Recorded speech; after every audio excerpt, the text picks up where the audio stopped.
Buenas tardes, gracias a todos por conectarse una vez más. Este es el Club de Lectura de Red Compleja. Estamos leyendo y ya casi llegando al final del libro Antifrágil de Nassim Taleb. En el día de hoy vamos a discutir los capítulos 21 y 22. Y en estos capítulos el autor pues ya se dedica a entrar en la parte de más de aplicaciones de todas las teorías que ha estado explicando durante el libro, en particular lo que es las aplicaciones al área de la medicina. Y entre las ideas más importantes que yo encontré, él dice que en sistemas complejos la única evidencia es el tiempo. Y me parece que es importantísimo rescatar esa oración, porque en el desarrollo científico, cuando se busca evidencia, se habla de evidencia estadística, ¿no? Entonces se agarran grupos para hacer experimentos a los cuales a uno se le aplica el tratamiento, mientras que a otros no, y se dejan como si fuesen control, etcétera. Pero realmente, al momento de interactuar o intervenir en un sistema complejo, son tantas las variedades que están en juego y además no de manera directa, sino que están influenciadas como en un orden de segundo o tercer grado, que es realmente únicamente el tiempo. Una vez que tú introduces una variable en el sistema, es el tiempo el que va a revelar si esa variedad realmente tiene un efecto positivo o negativo, o incluso qué tipo de uso va a tener esa variedad dentro del sistema, porque como vemos en los capítulos anteriores, pues no siempre el diseño original que se le da a una variedad termina siendo el uso que termina ganando o la funcionalidad. A nivel médico, él hace énfasis en la aseveración de que la ausencia de evidencia no es evidencia de ausencia. Y esta aseveración es muy importante para entender lo que es la fragilidad, porque tú no hayas visto algo no significa que no vaya a pasar. Y ahí viene de nuevo el problema del pavo, de Turkey Problem, que a pesar de que todas las muestras que tú tuviste dicen que los humanos son positivos, según el pavo, llega el día en que se lo comen y se lo cargan. Y eso lo que te habla es de no linealidad, o sea, es que no importa cuánto tú hayas visto, si tú tienes riesgo a un tipo de evento, con que ocurra ese evento, tú te puedes ir a la quiebra, entonces es donde hay que tener cuidado, porque empieza todo lo que es evidencia versus payoff, lo que él llama el payoff. Y dice que en la medicina es mucho más importante irse por el payoff, irse por la ganancia efectiva, que por lo que algún estudio con un uso de estadísticas o con un uso de tal, pues te pueda decir de que haya evidencia o no haya evidencia. De ejemplo, de cosas de ausencia de evidencia, no es evidencia de ausencia, están los efectos colaterales de ciertos medicamentos. En la vida moderna se nos dice que tomemos medicamentos para aquello, para lo otro, cada día medicamentos más especializados para atacar distintas partes o digamos, distintas dolencias o distintas, digamos, puntos muy específicos de lo que sería el cuerpo, pero que no toman en consideración los riesgos que puedan llevar, especialmente en el tiempo y especialmente al interactuar con otros medicamentos, porque es algo que es imposible llevar a cabo en una prueba reduccionista donde se está aislando el efecto de un medicamento, no se puede ver cuáles son las interacciones o qué efectos tiene la interacción cuando ese medicamento empieza a interactuar con no nada más el resto del sistema, sino además con otros medicamentos. Y está ahí la complejidad. Es eso, esa es la definición de complejidad. Cuando tú tienes un fenómeno que es complejo, que tú introduces una variedad que interactúa con su entorno y tiene un feedback, una retroalimentación que hace que eso pues, se comporte de una manera u otra manera, al final lo que tienes es una caja negra, al final lo que tienes es muchísima incertidumbre y hay que, ¿cómo se llama? Evitar pues que este tipo de incertidumbre te termine a ti creando más fragilidad. Ejemplo típico de las cosas que lanzan al mercado de esta manera está en la comida. Él habla de las trans fat, él habla del corn syrup, el sirope de maíz, que es algo que está presente en todas las comidas, por lo menos en Estados Unidos. Además, hace referencia y ya tiene trabajo en lo que serían las semillas de Monsanto, lo que serían los objetos eh, modificados genéticamente. Y es que vamos a poner a Monsanto por un minuto de ejemplo. Monsanto es una compañía que diseña semillas que son genéticamente modificadas. De acuerdo a sus evidencias, no pasa nada, tú te las puedes comer, eso se han hecho estudios, esto y lo otro. Eso es de nuevo el tipo de falacia a la cual Nassim se está haciendo referencia. Porque no haya hecho nada todavía no significa que no pueda hacer algo en algún momento. ¿Y cuál es el problema? Que al centralizar en una sola compañía la producción de semillas, se genera algo que se llama monocultivo, y es que toda la agricultura depende de unas muy pocas variedades, en contraste a lo que sería la agricultura tradicional, donde cada región tendría su propia localidad y habría una variabilidad natural en el sistema que simplemente se elimina en nombre de la eficiencia. Tienes una mejor compañía, perdón, tienes una compañía que tiene economía a escala, reduces precios, esto y lo otro, pero se fragiliza el sistema, porque basta que haya un error para que, dado el grado de centralización y dado el grado de extensión de ese centro, de esa centralización, pues se propague el error y se multiplique de una manera, eh, digamos, catastrófica. Y está ahí lo que es el problema de reducir la variabilidad del sistema. Cuando tú reduces la variabilidad del sistema, tú lo que haces es propagar el efecto negativo que tendría un error. Entonces, la eficiencia es tan buena para ahorrarte dinero y poder ir a por más con menos, pero lo mismo ocurre para propagar los fallos en el sistema. Y esas son cosas que hay que tener en consideración porque en el mundo moderno se nos habla siempre de economía a escala. Los gobiernos quieren cada vez centralizar más porque creen que de esa manera van a ser más eficientes, cuando lo que nos están haciendo es exponiendo a sistemas que caigan de un solo golpe, y es por eso que el mundo se hace cada vez pues, más complejo, más impredecible, porque tienes mega eventos que están ocurriendo producto del sistema que está detrás y que los está generando. Finalmente, él define lo que sería una buena salud, y que una buena salud se consigue principalmente pues por la vía negativa, por la vía de eliminar las cosas que te previenen a ti tener una buena salud. Da igual que tú te tomes la última pastilla de la dieta de no sé qué tal, si tú comes azúcares, harinas, etcétera, en grandes cantidades y no te ejercitas, etcétera. Entonces es mucho mejor cambiar de hábitos y, ¿cómo se llama?, evitar las cosas que te están dando mala salud, que creer o tener la ilusión de que una intervención adicional te va a ti quitar o contrarrestar esos efectos. Me gusta mucho su definición de buena salud o los indicadores de buena salud, como un buen dormir, una conciencia limpia, gratitud recíproca, absencia de envidia, un buen apetito, músculos fuertes, energía física, muchas risas, pocas comidas solo, cero clases de gym, algún trabajo físico, cero reuniones y periodic surprises y sorpresas periódicas, que son cosas que principalmente se consiguen por la vía de la sustracción de aquello que te previene a ti tener esto, y que en su conjunto pues crea a lo que sería una persona saludable, y yo me atrevería a decir hasta que feliz. Finalmente, habla del iatrogenics de la abundancia, cómo la abundancia genera efectos secundarios, entre ellos, pues, un sentido de empoderamiento que puede ir más allá de lo normal, y para ello, el depravation, dicen en inglés, que es la restricción de cosas para hacerte coger mínimo. Es decir, otra vez, la vía negativa. La mejor manera de darte humildad es quitándote aquellas cosas que te están quitando la humildad, por decirlo de cierta manera. Pero bueno, con esto, decir que muchas gracias a todos por habernos seguido durante todo este tiempo. Estamos llegando ya a los capítulos finales. Eh, y bueno, invitarlos a seguirnos y a seguirnos en Twitter, seguirnos aquí en YouTube, y darles la palabra a mis compañeros que, como todas las semanas, están aquí dispuestos a darnos pues, sus ideas frescas e interesantes. Muchas gracias a todos y tienen el micrófono, muchachos.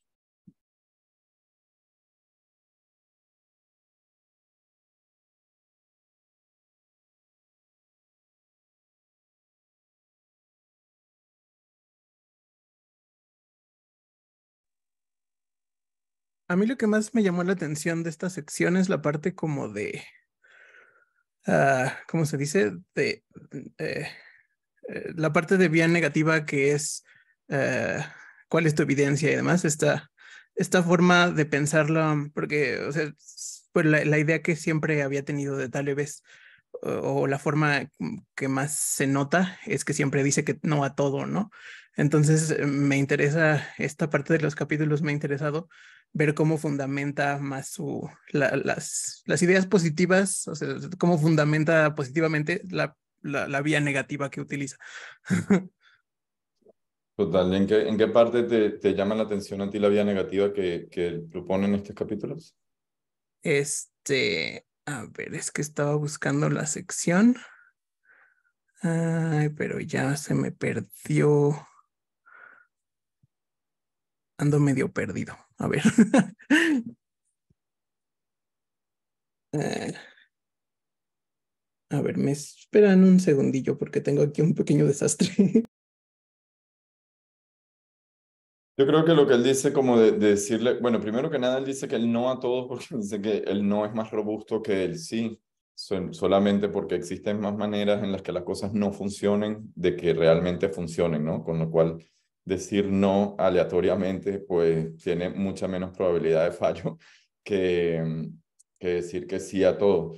Sin embargo, yo lo que veo es que su vía negativa va, o sea, es como cómo reducir el comportamiento o cómo devolver el comportamiento a lo que sea lo más natural posible para el ser humano.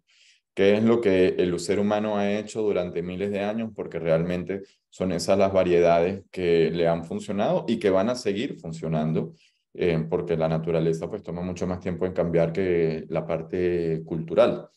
Y este libro, pues claramente me parece que tiene un contexto muy claro de modernidad, en el cual pues se nos está vendiendo en todo momento que a través de una pastilla, a través de un programa, a través de un esto, nosotros vamos a mejorar cuando en realidad vivimos en un sistema disfuncional. O sea, primero hay que eliminar la disfuncionalidad, sobre todo para sistemas como los sistemas sociales o el sistema del cuerpo humano, que tienen un propósito tan claro y que buscan cumplir con ese propósito. Eh, y parte de ello, y es ahí donde entra entonces el entender lo que dice la gente, los antiguos pensadores, porque son personas que han estado estudiando el comportamiento humano, el que es común a lo largo pues, de toda la historia, ¿no? Y ese que es común es el que pues realmente es ahí donde entra la única evidencia, es el tiempo. Da igual que en tu grupo de control aparezca que con un 5% de mejora y un intervalo de confianza, lo que sea, si es algo que contradice lo que dice la historia natural del hombre, ¿no? Y son esas sorpresas que a veces se dan en el mundo científico que realmente, pues, es como dice el primer libro de Nassim, Full by Randomness. Estás viendo patrones que realmente pueden ser simplemente aleatorios. Y luego hay una cosa que él no menciona en este capítulo, pero que está de fondo, y es la diferencia entre significancia práctica y significancia estadística. Porque con una significancia estadística de 95%, lo que te dé la gana, tú lo que estás viendo es que ese patrón que tuviste no es random, pero eso no significa que esa medida sea la que realmente va a mejorar al sistema. O sea, hay medidas que la significancia práctica, que es realmente cuánto va a mejorar o cuán relevante es tomar esto, no tiene nada que ver con la significancia estadística. Y sin embargo, es un error que se comete bastante simplemente para crear la narrativa. Me agarro el hecho de que tengo un 5% de confianza, de 95% de confianza intervalo, lo que sea, y entonces a partir de ahí hago un énfasis en cierta medida o cierta metodología, vendiéndolas como una panacea, cuando en verdad puede ser una ganancia muy poca, muy leve. Eh, y para finalizar esta idea también, entre esas cosas, y luego está el full by randomness, ¿no? O sea, el cómo tú te puedes, a través de los datos y estas significancias estadísticas, te puedes hacer una idea equivocada de la realidad. Cuando él habla, por ejemplo, de la extensión de la longevidad de las personas, que dice que pues mucha gente se lo atribuye a la medicina moderna, pero en realidad haber tenido sanidad, eliminar, ¿sabes?, los excrementos y los desechos de la casa, mantener los espacios limpios, lavarte las manos y par de medicinas como la penicilina, pues lo que llaman, ya eso te cubre el 80% de la varianza porque se ha mejorado tanto la calidad de vida. Sin embargo, la gente, pues, ¿saben? Cuando se hace un estudio, y es el problema de los estudios reduccionistas, se busca aislar el efecto de una sola variable en el comportamiento de la población, cuando no existe una sola variable. ¿Me entiendes? Simplemente no la hay. Es un contexto. Hay una infinidad de cosas que están ocurriendo al mismo tiempo. Y la gente dice simplemente, sí, esos son los co-founding, las cosas que te pueden, digamos, las otras variables que pueden estar influenciando el fenómeno, y creen que simplemente con incluir el co-founding dentro del modelo de regresión o lo que sea, se les va a mejorar o van a encontrar el resultado. Pero es que todo bien, técnicamente es posible, pero prácticamente es imposible, porque tú no tienes control de todos los co-funding que están ocurriendo en el momento, ni de los que van a ocurrir más adelante. Sí, la verdad que, o sea, me parece que en esta parte es como que todo lo que aplica antes, lo central del libro, que es evitar ser frágil, ¿no? Como veníamos hablando, ya trabajar sobre evitar ser frágil tenemos un montón. Entonces él habla cómo evitar ser frágil antes en la toma de decisiones, cómo evitar ser frágil en las organizaciones, en los países, la economía, y ahora es, bueno, cómo evitar que el cuerpo sea frágil. Entonces, como en todos los sistemas complejos, las dosis es fundamental. Entonces, el impacto de las dosis, lo no lineal, es para todo, o sea, para el consumo de alcohol, para el consumo de tabaco, para el consumo de grasas saturadas. Entonces, él incorpora el concepto de las dosis y cómo afecta, y los medicamentos también. O sea, él cuando dice, bueno, tenés que medicar solo en los casos que el beneficio sea mucho mayor a los efectos secundarios negativos. Entonces, incorporar eso, decir, bueno, las personas que tienen un nivel alto, no sé, de colesterol o tanto, ahí sí, o sea, no son todos iguales, no son todas las personas iguales, no son todas las cantidades iguales. Entonces, incorporar el concepto de las dosis, incorpora el concepto de largo plazo, o sea, lo central es sobrevivir a largo plazo, que las organizaciones, los equipos, los países sobreviven a largo plazo. Entonces, la continuidad, esa dosis que se mantiene, es jugar con el azar. Bueno, estás sumando dosis de alcohol, de cigarrillo, en el tiempo.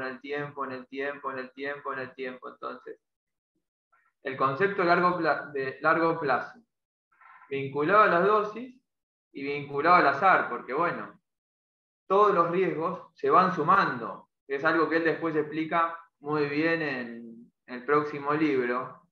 O sea, si vos haces paracaidismo, te manejás a 150 kilómetros por hora, te emborrachás todas las noches, fumás, o sea, esos riesgos se van sumando. Entonces, las dosis y el largo plazo me parece central.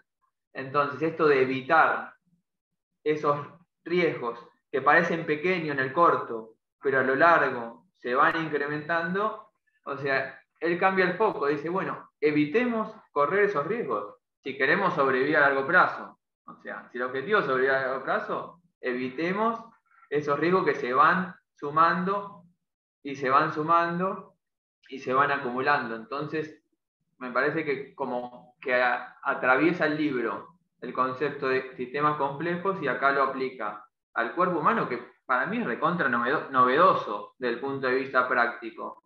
Porque mismo si hablamos con un montón de médicos en los hospitales directamente, o sea, amigos nuestros que trabajan, la idea de la complejidad y todo esto es como que es bastante novedoso. Nosotros estamos más influenciados porque vemos un montón de papers y nos llegan los papers que hablan de la complejidad aplicada, pero es al revés, hay mucha más ignorancia sobre esto.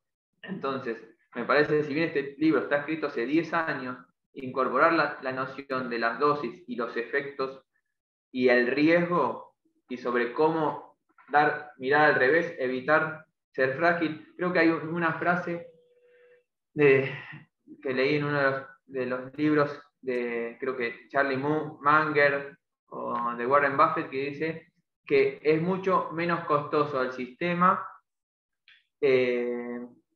evitar la enfermedad que enfermarse para todo, o sea, y el daño al cuerpo en el costo de una enfermedad es mucho más efectivo tratar de evitar. Entonces, reconfirma el concepto de vía negativa que venía hablando, aplicada al cuerpo, al sistema de salud.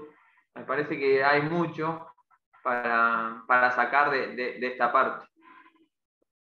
Total, y tú sabes que no es nada más que acumula los riesgos en el tiempo y hace que sean peores, sino que esa exposición, como tú dices, manejar tú siempre por encima del límite, beber todos los fines de semana, comer mal, etcétera, también te está abriendo la exposición para que todos fallen al mismo tiempo y te generen lo que sería ese cisne negro para una persona. O sea, si yo todo siempre lo dejo para la última hora, no arreglo.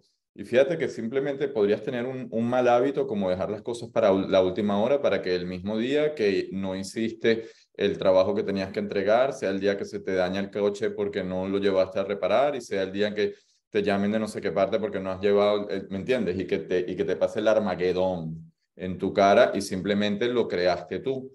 De fondo, lo que hay es tu exposición, cómo tú te estás exponiendo a estos eventos, si tú estás haciendo la preparación o no. Y yo creo que hay algo que no se discute en este libro y muy poco en la comunidad de sistemas complejos en general, y son los hábitos, porque está ahí la clave. El hábito es digamos, la estructura repetitiva. Tú estás repitiendo, tú eres lo que ¿cómo se llama? Eres lo que haces repetitivamente, como dicen tantos filósofos. Entonces, cada vez que tú tomas una acción, y esta es la manera en que hay que entender el riesgo, según Nassim, cada vez que tú tomas una acción, tú estás cambiando la distribución de probabilidad del futuro. Cada vez que yo hago una elección, yo no estoy eligiendo únicamente lo que voy a hacer ahora, yo estoy eligiendo cuál es la probabilidad del mañana. ¿Entiendes? Y eso es lo de la parte de los riesgos. O sea, a medida que yo estoy continuando con los hábitos que digamos no son los positivos, pues yo lo que estoy es abriendo el riesgo para mañana de que ocurra esto y lo otro. Y lo mismo pasa con la parte positiva. Y es importante porque realmente esta emergencia, como podría ser el Armagedón, también puede ser positiva. O sea, en el momento que tú empiezas a curar las distintas partes empiezan a ser funcionales entre ellas también. Y hablando del cuerpo, por ejemplo, pues puedes, a través de la práctica del movimiento, puedes desatar procesos en el cuerpo homeostáticos que te llevan a ti a otro nivel de salud, ¿me entiendes? O lo mismo en el sentido contrario. Entonces, la práctica repetitiva y lo que nosotros, para eso hay que hacerlo de manera consciente, las decisiones que estás tomando, entendiendo que están eligiendo el futuro del mañana y prácticamente yo diría que la lectura aquí es que uno debería tomar las decisiones que tomas hoy, las deberías estar pensando es cómo te vas a sentir o qué va a pasar luego, porque eso es realmente lo que importa, no lo que está en el momento.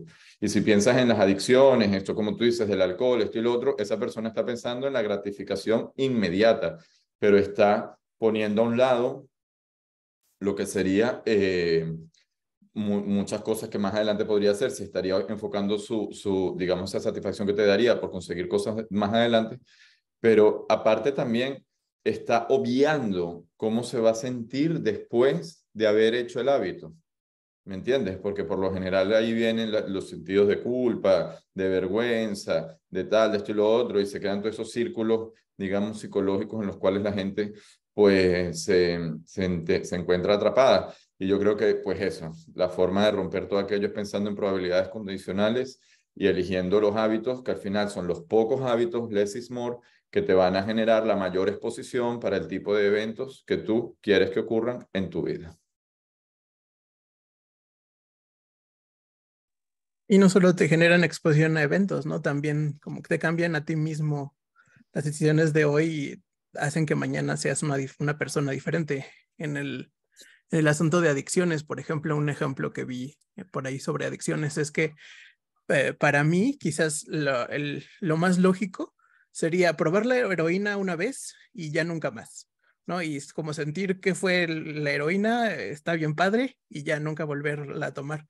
Pero una vez que tomo la decisión de tomar la heroína, ya no soy la misma persona. Entonces, quizás esa persona ya no le va a gustar la idea de dejar de tomar la heroína. Entonces, a la hora de tomar una decisión en el momento, en el ahora, tengo que pensar que esa decisión no solo va a cambiar mi entorno, sino que me va a cambiar a mí mismo y a las decisiones que yo podría tomar en el futuro. Es profundo eso que acabas de decir. Y en general, cualquier sistema social, después de haberle hecho una intervención, ya no es el mismo sistema social que era antes, ni la persona es la misma. Y por eso es que a nivel técnico, lo de hacer una prueba y poner un medicamento acá o poner una intervención acá y ver cuál funcionó o no funcionó, a ver, que se pueden hacer cosas y ver resultados, pero realmente técnicamente no estás hablando no puedes ni siquiera hacer la misma intervención 2 veces en un sistema social porque ya lo estás haciendo en condiciones distintas. Sí. Yo quiero retomar también lo de las rutinas y los hábitos, que es cierto que no aparece, pero la verdad que, o sea, las organizaciones, las sociedades, los países son rutinas, son orden, son repetición, repetición, repetición, repetición. O sea, buscar orden para reducir el caos lo vemos en todos los sistemas y para eso construyen rutinas. Las organizaciones todo el tiempo son orden, orden, orden. Y es cierto que en la construcción de la rutina no está la visión de largo plazo. Está pensando en solucionar un problema ahora, no está pensando en cómo esa rutina repetida en el tiempo afecta al sistema. O sea, es una mirada muy corta de procesos, procesos, procesos, orden, orden, nos vamos autoorganizando, orden, orden, orden, orden. Pero el impacto a largo plazo en el sistema no aparece, porque en el corto parece algo simple. Yo voy un día, manejo a 150 kilómetros por hora. Un día. Bueno, no pasa nada. Otro día, otro día. Pero si sumadas esas repeticiones, esa rutina, a largo plazo en algún momento chocás. Sí. Y se conecta con lo que decías antes, de lo positivo. Si vos todos los días estás probando, mandando un paper a distintas revistas, sucesivas repeticiones a largo plazo te acercan al éxito, que eso se conecta con antifragilidad, o sea, es tener una estrategia para protegerte de lo negativo, las repeticiones negativas, y otra estrategia para beneficiarte de las repeticiones, de las rutinas positivas, que a largo plazo las repetís, las repetís, las repetís, las repetís, intentás, intentás, intentás, cisne blanco, no sé, o cisne negro positivo. Lo otro, lo negativo, vos repetís, repetís, consumo, consumo, grasa saturada, tal, consumo, consumo, consumo, a largo plazo, cisne negro. Entonces, me parece que también, o sea, el concepto de pensar a largo plazo te cambia, o sea, para mirar el sistema, los efectos que tienen, ya mirás integral y mirás a largo plazo la consecuencia de las rutinas, de los comportamientos, de los hábitos, hay un montón también para analizar. Y fíjate que totalmente así, y lo puedes ver a través de la bolsa de valores. Yo digo que la bolsa de valores realmente enseña muy bien lo que es, cómo funciona y cómo administrar un sistema o cómo interactuar con un sistema complejo. Él no explica lo de los hábitos, pero está dentro de su pensamiento, porque en su pensamiento, que viene del trading, viene de la bolsa de valores, él está comprando activos, él está comprando exposición todos los días y está vendiendo exposición todos los días, ¿me entiendes? Entonces, claro, cuando tú lo tratas de llevar al campo individual, al campo humano, se basa es en los hábitos. ¿Cuál es el activo al cual tú estás comprando todos los días? ¿En qué tú estás invirtiendo tu tiempo? ¿Lo estás invirtiendo en esta rutina o estás invirtiendo en aquella rutina? Pero de igual forma funcionan las dos maneras. Yo estoy invirtiendo en una variedad, esa variedad me expone a una ganancia o a una pérdida y, y salen, desde ahí se devienen todos los ejemplos que estás dando. Así que, total. Lo que pasa es que la parte de los hábitos es algo, como digo, no está muy visto a cuestión de sistemas complejos. La gente por lo general en sistemas complejos, digamos en la parte universitaria, tratan de entender el mecanismo detrás de la emergencia sin ver tanto el container, como, ¿sabes? Digamos, el contenedor en el cual se está dando esa emergencia. No es lo mismo a que yo te explique el cambio homeostático a partir de cómo cambiaron los distintos niveles, a que te explique el cambio homeostático a partir de cuál fue la estructura repetitiva que llevó que al cuerpo diera ese salto. Yo te puedo explicar cómo se da el salto, que es el cambio de fase de transición, y puedo hablarte a nivel reduccionista de cuál proteína interactúa con cuál proteína. Ahora, a nivel, digamos, práctico, se basa es de entender cuál es la estructura repetitiva que hace que eso vaya a ese nivel. Y era a lo que yo quería llegar. Él se enfoca, y lo vemos a través del trading bien, ¿no? Él se enfoca en la exposición y cómo tú estás expuesto y si puedes ganar o perder, pero él se enfoca mucho a cómo tú puedes absorber la ganancia, digamos, que existen en los cambios bruscos, en los cambios que siguen como un cisne negro. Pero también existe otra manera de absorber ganancia y es la parte cumulativa, ganancia no lineal. Es el crecimiento, el compound, el crecimiento que ocurre de manera exponencial porque siempre es un poco, ¿sabes?, proporcionalmente mayor a lo que había antes y eso hace que pues vaya creciendo y se acumulen las ganancias. Y esa es una que viene de pequeñas ganancias, pero que compound, no sé cómo se dice en español compound, que es como decir sabes, que es 1% de lo que había ayer. Compuesto, ¿no? Compuesto. Que se agrega exponencialmente, ¿no? sí. El crecimiento compuesto. Que no es lo mismo que el crecimiento por salto. No. Pero que de igual manera es un crecimiento no lineal y es la clave del hábito al mismo tiempo. Ahora, en el hábito sí ocurre una cuestión y es que tú vas, por lo menos en la parte física, se juega con lo que es la materia blanca del cerebro y ocurre de una manera pues muy parecida a... Ocurre de una manera muy parecida.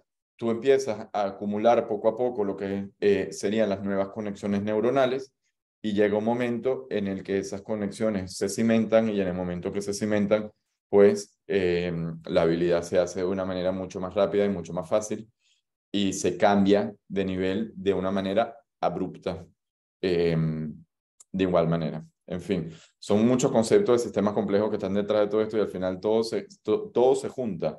La mejor manera de explicar esto yo creo es con ejemplos y hablando de casos en específico, porque si no, de verdad que, ¿sabes? Son tantos los conceptos y tantas las maneras en verlo de aquí y allá que uno se pierde en el abstracto. Sí, yo creo que no hay mucho, o sea, de aplicación. O sea, yo creo que hay muchos sistemas complejos, pero para describir las propiedades generales, pero aplicación a la vida cotidiana, me parece que hay muy poco y es cuando realmente se entiende y lo empiezas a ver. Que me parece que lo tiene Taleb. Taleb ya tiene todo eso y él habla y lo ve por todos lados. Pero la verdad que es como que los ejemplos prácticos y explicar simple, o sea, ahí lo encontrás. Pero es difícil el ejercicio. Estaría buenísimo, sí, no sé, y pensando en la continuidad de estas charlas, si se puede empezar a pensar desde ahí, porque hay mucho para aplicar a las organizaciones, las tomas de decisiones, los países, economía, la salud. Parece que es recontra amplio y por la dificultad de reducir la complejidad del pensamiento a la visión práctica de rutinas, órdenes, de explicar simple la complejidad, las consecuencias, lo que vos decías de el efecto del sistema, de esas rutinas, el largo plazo, la competencia y la colaboración. Me parece que hay mucho, pero es verdad que los ejemplos cuesta leer a alguien que lo explique fácil en algún libro. Total, y yo te añadiría que la práctica ha estado durante toda la vida. Entonces, realmente cuando tú te pones a ver esto a nivel más básico, pues, o sea, a nivel aplicado, te das cuenta que existen heurísticas que han estado por todas partes y que tienen un motivo de ser y que simplemente no se entendía el motivo de ser.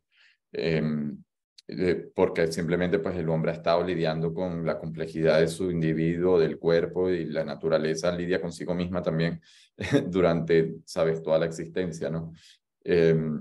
Y yo creo que el trabajo actual es entender cómo podemos nosotros traducir estos principios que vemos y aprendemos de la naturaleza para que nuestras decisiones, nuestras empresas y nuestros países sean lo más natural posible. Y lo menos, lo que sería lo antinatural, que sería lo menos dogmático, lo menos, pues, como el pensamiento idealista de cómo deberían ser las cosas, en lugar de cómo realmente funcionan en la naturaleza, porque la naturaleza no es justa en muchas oportunidades, no, ¿sabes? No es nice. La naturaleza al final lo que hace es elegir aquello que sobrevive, me da igual el resto, porque piensa en el largo plazo. Y es aquí donde entra ese principio tan bonito de unidades frágiles. Las unidades son frágiles y se sacrifican para que el sistema sobreviva. Y eso va completamente en contra de tener un banco del tamaño de un país que hay que mantener a costillas de la pobreza de una población entera, ¿me entiendes? Simplemente en lugar de dejar que, pues, que eso se caiga y que el mismo sistema pues se corrija y evolucione. Pero estamos lejos, yo creo, de este tipo de pensamientos. A nivel social estamos muy lejos. En la sociedad todavía lo que se discute es izquierda o derecha. ¿Me entiendes? Si el dinero debería ser público o privado, sin considerar el tamaño que tienen las instituciones, sin considerar la cantidad, la centralización de poder que tienen, sin considerar el avance, cuánto abarcan a nivel de territorio las decisiones de una sola persona, etcétera, etcétera, etcétera. Y luego tienes casos como en los de España, donde la gente lo único que hace es hablar mal del gobierno, pero lo único que hace es decir que el gobierno debería hacer más. Porque, o sea, para ellos toda la culpa la tiene el gobierno y la solución es el gobierno debería hacer, ¿sabes? Entonces, la sociedad actual yo creo que está atrapada en un ciclo que va a ser difícil de salir de ahí. Sí, lo que pasa es que es difícil porque los incentivos para no actuar son muchísimo más los incentivos para actuar. Y inmediato, o sea, es peor. No solo tenés que actuar, sino que actuar ya. Y además, esto que decías, que los discursos políticos cada vez se polarizan más, y cuanto más polarizado, más niega la complejidad. O sea, la complejidad es entender que a veces necesitas más de un extremo y a veces más de otro. Y las dosis entre los extremos es lo que te define. Depende del contexto. Eso no aparece en ningún lado. En el discurso hablan de un extremo contra el otro, y además que tenemos otro problema, que el lenguaje y la parte más teórica es completamente distinto. Creo que Taleb dice algo de eso, del conocimiento práctico. El conocimiento práctico es más visual. más de acciones, más secuencial, más paso 1, paso 2, paso 3. Y el conocimiento teórico de las palabras abstractos hay muchísimas diferencias.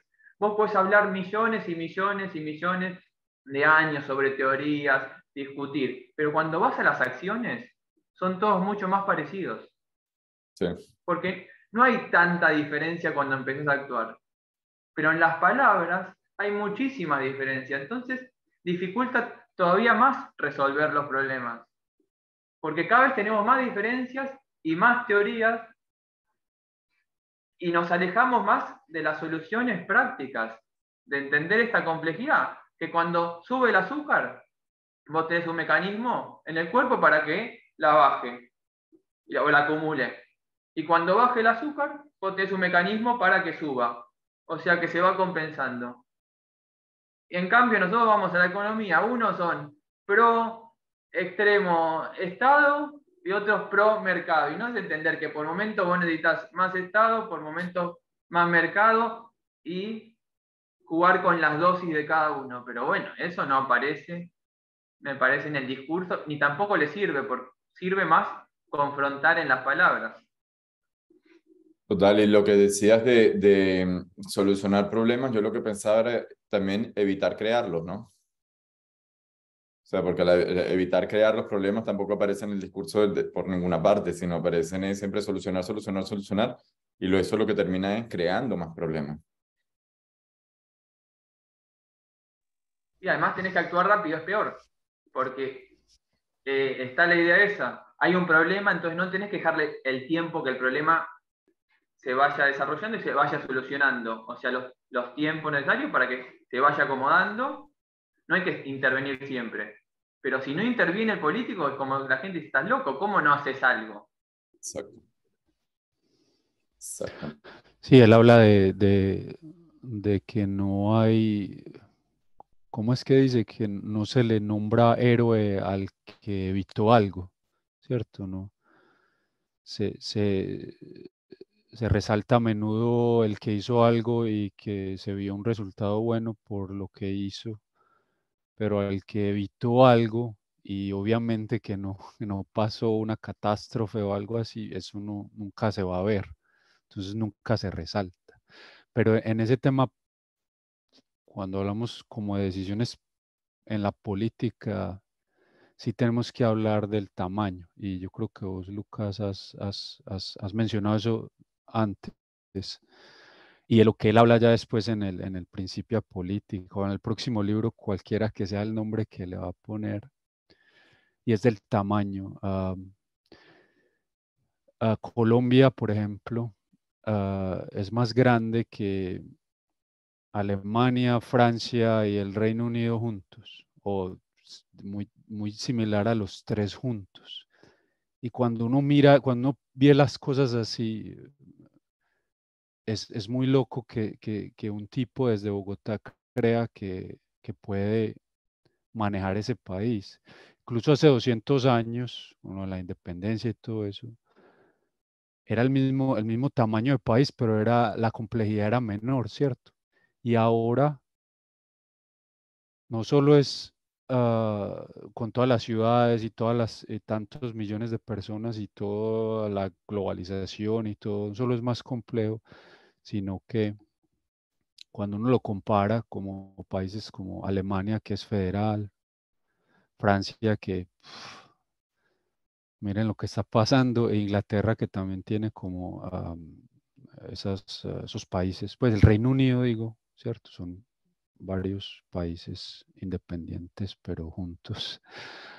Y Colombia es un país grande, entonces no se habla del tamaño y ya ahí todo se pierde. Es como si es como si la política, la forma en la que le hacemos está destinada a fracasar. Entonces a veces Tale también dice, bueno, a la final hay que dejar que eso fracase para que, para que renazca, pues, no sé, hay que... Y que puede que sea el destino, ¿no? En realidad, porque son países que son frágiles como tú mismo los estás describiendo. Y Colombia todavía es un país relativamente, digamos, joven en el sentido de la población que se define como colombiana. para que se vea tanto la diferencia regional, a pesar de que es fuerte. O sea, una persona, Colombia está hecha de regiones que son muy distintas las una de la otra. Pero lo que Yo digo piensa que la parte Colombia europea. son por lo menos 5 países diferentes, pero pues nos han vendido esta idea de Colombia. Taleb se llama el mismo levantino, no sé cómo se dirá en español, ¿cierto? Él dice que él no es libanés, sino levantino. Y hace pensar, pues, bueno, yo vengo de la cultura paisa, digamos, cafetera, y el contraste, pues, es como ir a otro país, cuando uno va a la costa, cuando uno va a los llanos, cuando uno va al sur, ¿cierto? Que es más como Inca, digamos. O sea, son como muchos países diferentes. E incluso si fuera esos 5 países, serían todavía países muy grandes para que políticamente se manejaran así. O que se pudieran cortar esa transformación que él hace donde uno se deshace pues de la cola cóncava, ¿cierto? Se protege de los riesgos de cola para exponerse a los riesgos de black swanes positivos, ¿cierto? De la parte convexa. Ese discurso nunca va a llegar porque el político en estos tamaños tan grandes él todavía cree que tiene, que, que él puede, que todo ese discurso funciona a una escala tan gigantesca. Y luego los riesgos que tú tienes al meter este discurso en una escala tan grande, porque realmente, volvemos a lo de Monsanto, no es lo mismo tener a un corrupto en una alcaldía que tener a un corrupto en un ministerio a escala nacional, o un corrupto pues en una cuestión como la Unión Europea, ¿me entiendes? O sea, realmente la escala a la cual tus decisiones están afectando importa mucho. Y además que cambia completamente la forma, porque un error que no se propaga, sino que se absorbe, mejora el sistema. O sea, un error en una escala pequeña que, ok, pues causó cierto fallo en una localidad, pero que no afecta al sistema completo, puede servir para, yo digo la parte de absorber, para ser integrado, para poder aprender. ¿Me entiendes? Mientras que un error que tú propagas a escala macro, pues haces un daño mucho mayor, y que luego no tienen la misma capacidad para ser integrado en la toma de decisiones de mañana, porque el sistema pues simplemente, ¿sabes? Se afectó de una manera mucho peor. Y el problema no está en que existan países, el problema es la forma en la cual se están integrando esas distintas variedades. ¿Entiendes? Y es ahí donde está la escala de decisión, porque el problema en la gente, si tú te pones a estudiar los problemas, siempre a niveles macro, siempre son lo mismo.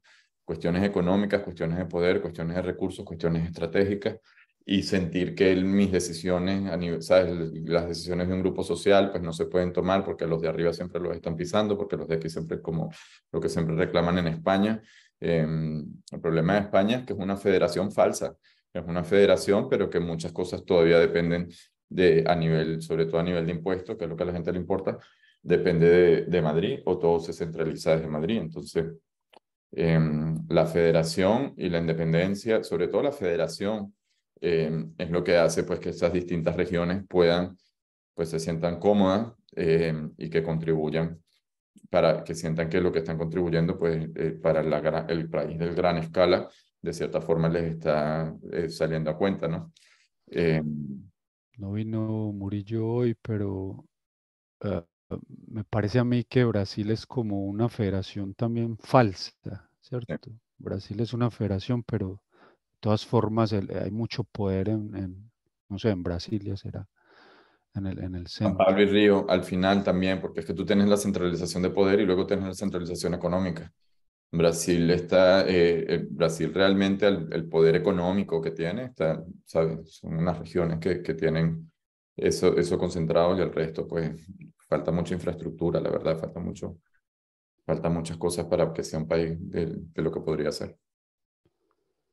Y volviendo un poquito a también lo que mencionabas al final del libro, donde la antifragilidad de un sistema depende de que las unidades sean frágiles y pasajeras. La mortalidad de las unidades. Se pierde también esa parte donde él dice que antes la gente se sacrificaba, buscaba el martirio, morir por el grupo, ¿cierto? Con honor y eso. Trabajaban duro por las generaciones futuras.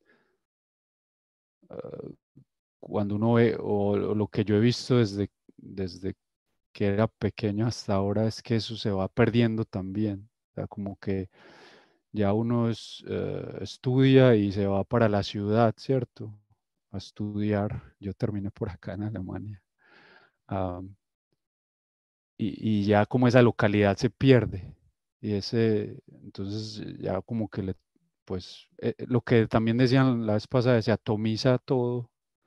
Ya la familia es la unidad pequeña y se pierde ese trabajo por el futuro o se pierde como esa búsqueda, digamos, porque sabemos que somos mortales, de que a qué unidad no le podríamos sacrificar de una forma heroica o a qué unidad podríamos, ¿cierto?, dejarle todo el trabajo duro que, que podríamos estar haciendo.